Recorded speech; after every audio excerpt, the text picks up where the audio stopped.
चीन ने भारत की कमर तोड़ कर रख दी। भारत मोदी के हाथ से निकलने लगा। चीन ने भारत को अपने निशाने पर रख लिया। नरेंद्र मोदी ने चीन के साथ अब तक का सबसे बड़ा और खतरनाक महाज शुरू कर दिया। नरेंद्र मोदी अपना जुनूनी शौक पूरा करने के लिए भारत को बर्बाद करके छोड़ेगा। नरेंद्र मोदी हर शख्स की जबान पर तंजिया मौजू बन गया। लद्दाख से शुरू होने वाली लफ्जी जंग आज आलमी जंग में बदल चुकी है। चीन एक एक करके तमाम भारतीय सरहदी इलाकों पर कब्जा करने की ठान चुका है। चीन अरुणाचल प्रदेश पर भी दावा कर चुका है और लद्दाख के सैकड़ों किलोमीटर एरिया पर कब्जा करके बंकर्स भी बना चुका है। लद्दाख से करीब 3 एयरपोर्ट पर चीन के जंगी तैयारे पूरी तरह तैयार हैं, बस चीनी सदर की जानिब से इशारे के मुंतजिर हैं। ये खतरनाक लड़ाका तैयारे 5 मिनट में भारत में घुसकर तबाही मचा देंगे। मगर भारत के लिए सबसे खतरनाक बात यह है कि चीन एक के बाद एक इलाके पर अपना दावा जता रहा है और भारतीय शहरों और रियासतों को भारत से जुदा करने के लिए डट चुका है। हर सतह पर भारतीय अफवाज का मजाक बन गया। कश्मीर पर काबिज भारतीय अफवाज सिर्फ निहत्थे कश्मीरियों के खिलाफ लड़ने के अहल हैं। चीन ने नरेंद्र मोदी को दिन में तारे दिखा दिए। फतूहात कैसे हासिल की जाती हैं, चीन ने अमली तौर पर करके दिखा दिया। पाकिस्तान के लिए चीन ने अपना सब कुछ दांव पर लगा दिया। एक के बाद दूसरा इलाका भी भारत के हाथ से जाता दिखाई देने लगा। लद्दाख, सिक्किम, अरुणाचल प्रदेश और अब उत्तराखंड सरहद भी चीन की पसंदीदा जगह बन गई। नरेंद्र मोदी और उसकी अफवाज मुंह देखती रह गईं। चीन ने आलमी सतह पर भारत को चैलेंज कर दिया। गुलामी का तोग नरेंद्र मोदी की गर्दन से कुछ फासले पर रह गया। चीन की पेशरफ्त ने भारतीय ऐवानों में लर्जा तारी कर दिया। नरेंद्र मोदी और भारतीय आर्मी चीफ के हंगामी इजलास शुरू।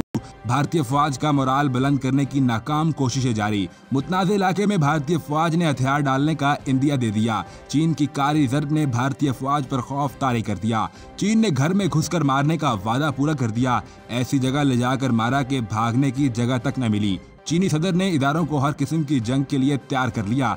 भारत की जानिब से भी तैयारियां जोरों शोर पर, लेकिन खुली जंग का मैदान कब सजेगा और फातेह कौन होगा, सारी दुनिया को दिखाई दे रहा है। हिमालय पर चीन की जानिब से गैर मामूली फौजी इजाफे ने नरेंद्र मोदी को एक और परेशानी में मुब्तला कर दिया। ताज़ा तरीन रिपोर्ट के मुताबिक चीन ने अपने हदफ पर कौन से अहम भारतीय शहरी रख लिए, आगे चलकर आपको तफसीलात से आगाह किया जाएगा। नाज़रीन गिरामी, नरेंद्र मोदी भारत की इशारत काटने की कोशिशों में मसरूफ है। एक के बाद एक रियासत नरेंद्र मोदी ने भारत के टुकड़े टुकड़े करने की ठान ली। भारतीय अफवाज की जानिब से मुदाखलत न करने पर लद्दाख के बाद चीन ने उत्तराखंड बॉर्डर के करीब एक बार फिर मोदी को उसकी औकात याद दिलाने का बंदोबस्त कर लिया है। उत्तराखंड बॉर्डर पर चीन ने भारी तादाद में असला जमा करना शुरू कर दिया, जिसने एक बार फिर नरेंद्र मोदी को बड़े चैलेंज में डाल दिया है। ख्याल रहे कि लद्दाख में लाइन ऑफ एक्चुअल कंट्रोल के सिलसिले में भारत चीन सरहदी तनाज़ा गैर यकीनी है। LAC के इतराफ़ में चीनी अफवाज की तश्कील की इतलात के बाद भारतीय अफवाज ने उत्तराखंड बॉर्डर पर अपनी मौजूदगी को मुस्तहकम करने की कोशिश की और मशरकी लद्दाख जो मगरबी सेक्टर का हिस्सा है, भारतीय अफवाज ने इजाफी दिफाई दस्ते तैनात करके दोनों ममालिक के माबैन जल्दी पर तेल का काम किया और मुत्तहिदा अरब अमारात के तवस्सुत से LAC की निगरानी तेज कर दी गई। गलडोंग सेक्टर में चीनी अफवाज की इजाफी नफरी तैनात होने की इतला के बाद हिंदुस्तानी फौज ने भी उत्तराखंड में भारी नफरी तैनात कर दी और जंगी सामान की मौजूदगी को यकीनी बनाया। नाज़रीन, दोनों ममालिक में तनाज़े की वजह क्या है और अब तक इस मसले में किसकी सालसी क्यों नहीं मानी गई, आगे चलकर आपको तफसीलात से आगाह किया जाएगा। लेकिन अभी अहम यह है कि गुज़िश्ता रोज जैसे ही दोनों ममालिक में कशीदगी बढ़ती नजर आई, चीन ने एक बार फिर लद्दाख सेक्टर के तरफ से तकरीबन 5000 इजाफी फौजियों को तैनात किया था, जहां भारत ने भी लाइन ऑफ एक्चुअल कंट्रोल के साथ अपने दिफा को मजबूत बनाने के लिए फौजी कमिक भेजी थी। भारतीय और चीनी फौज के जवान LAC के 4 मकामात पर आमने सामने खड़े हैं और पीर के रोज होने वाली एक मीटिंग समेत मुतादिद मुज़ाकरात में 3 हफ्ता कबल शुरू होने वाले पुरतशद्दुद झड़पों को खत्म करने में नाकाम रहे हैं। चीन के सरकारी ज़राए के मुताबिक ताज़ा तरीन कशीदगी को 2017 में होने वाले डोकलाम स्टैंड ऑफ के बाद 73 दिन तक जारी रहने वाला बदतरीन तशद्दुद करार दिया गया। नाज़रीन गिरामी, सरहदी कशीदगी बढ़ते ही चीन और भारत ने जंग की तैयारियों पर जोर देना शुरू कर दिया। इतलात के मुताबिक हजारों चीनी फौजी हिमालय के सरहदी हिस्से के साथ हसास इलाकों में मुंतकिल कर दिए गए हैं। चीन और भारत के माबैन उनकी हिमालयाई सरहद पर तनाव बढ़ गया है। पहले लद्दाख, सिक्किम और फिर अरुणाचल प्रदेश और अब हिमालय भी चीन के जेर असर नजर आने लगा है। चीन पर इल्जाम लगाया गया है कि वह अफवाज की मुंतकली करके मुतनाज़ इलाके में एक एयरबेस की तामीर पर काम कर रहा है, जबकि इन इतराज़ात पर भारतीय हुकाम को पहले ही जवाब दिया जा चुका है। इतलात के मुताबिक पीपल्स लिबरेशन आर्मी की फौज ने हसास इलाकों में मोर्चे कायम कर रखे हैं जो कि भारतीय अफवाज की पहुंच से बाहर हैं। सरहद पर मौजूद चीनी अफवाज के पास बख्तरबंद गाड़ियां और भारी मशीनरी मौजूद है जो कि भारतीय अफवाज को शदीद मुश्किलात से दोचार कर सकती है।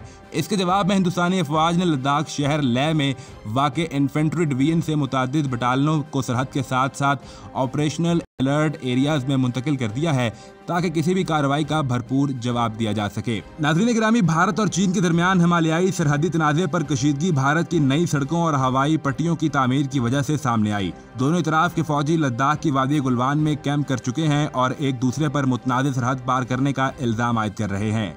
नई दिल्ली में भारतीय हुकाम ने मामले पर ब्रीफिंग देते हुए बताया कि चीन की जानिब से तकरीबन 80 से 100 टेंट नस्ब कर दिए गए हैं जबकि भारत की जानिब से भी 60 टेंट लगाए गए हैं। हुकाम का कहना था कि दोनों ममालिक अपने दिफा की तैयारी कर रहे हैं और चीनी ट्रक इलाके में आलात की नकलो हरकत कर रहे हैं जिसकी वजह से आमना सामना होने की तशवीश बढ़ रही है। चीन के वजारत खारजा के तर्जुमान ने बयान जारी करते हुए कहा कि चीन अपनी इलाकाई खुद मुख्तारी के तहफ़्फ़ुज़ समेत चीन और भारत के सरहदी इलाकों में अमन और इस्तेहकाम कायम करने के लिए पुरअज़्म है। उनका कहना था कि मजमूई तौर पर देखा जाए तो सरहदी इलाकों में सूरत हाल मुस्तहकम है, सरहदी अमूर पर बातचीत के लिए मैकेनिज्म मौजूद है और दोनों तरफ मुतल्लका अमूर बातचीत और मुशावरत से हल करने की सलाहियत रखते हैं।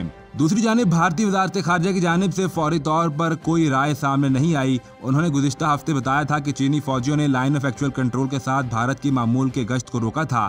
ताहम साबिक फौजी ओहदेदारों और सफारतकारों के इंटरव्यू से मालूम हुआ कि कुशीदगी की वजह भारत की सड़कों और रनवेज की तामीर है। साबिक हिंदुस्तानी सेक्रेटरी खारजा निरुपमा राव ने कहा कि आज जब हमारे इंफ्रास्ट्रक्चर LAC के साथ इलाकों में आहिस्ता आहिस्ता फैल रहा है तो चीनी खतरे के बारे में ख्याल पैदा होता है। नाज़रीन गिरामी, पेंगोंग झील और शुमाली सिक्किम के आसपास के मुतनाज़ इलाकों में 5 से 9 मई के दौरान कशीदगी सामने आई जिसके बाद दोनों फरीकों के दरमियान झड़पों का आगाज कर दिया गया था और नतीजे में दोनों इतराफ के 100 से ज़ायद फौजी जख्मी हुए थे। बुध के रोज सदर ट्रंप ने इस शिद्दत पसंदी पर बयान देते हुए कहा कि हिंदुस्तान और चीन के इस तनाज़े पर अमेरिका सालिसी करने के लिए तैयार है। उन्होंने कहा कि सरहद पर जारहाना तौर पर मुकाबला शुरू किया गया। 1962 में जब से चीन ने हिंदुस्तानी सरजमीन पर हमला किया, इसने एक मुख्तसर लेकिन खूनी जंग को जन्म दिया। चीन में हिंदुस्तान के साबिक सफीर और मौजूदा चाइनीज स्टडीज़ के इंस्टीट्यूट के डायरेक्टर अशोक कांथा ने कहा है कि चीन की जानिब से हालिया हमले और सरहदी जारहियतें मामूल के वाक़यात से दूर हैं। उन्होंने कहा कि ये एक संगीन मसला है, मुझे नहीं लगता कि ये महज एक मुकामी वाक़या है। इस बार चीन का तर्ज अमल ज़्यादा जारहाना है जो किसी भी सरहद पर मामूली बात नहीं है। जहाँ दोनों तरफ फौजियों की तादाद मामूल से कदरे ज़्यादा है, ये चीन की जानिब से इलाकाई दावा है और भारत को वसी पैगाम रसानी का हिस्सा है कि हसास जियोपॉलिटिकल मामलात पर हमें चीन के बारे में ज़्यादा ध्यान रखने की ज़रूरत है। कांथा ने कहा है कि सूरत हाल को काबू में रखना और निस्बतन अमन बरकरार रखना भारत और चीन दोनों के मफाद में।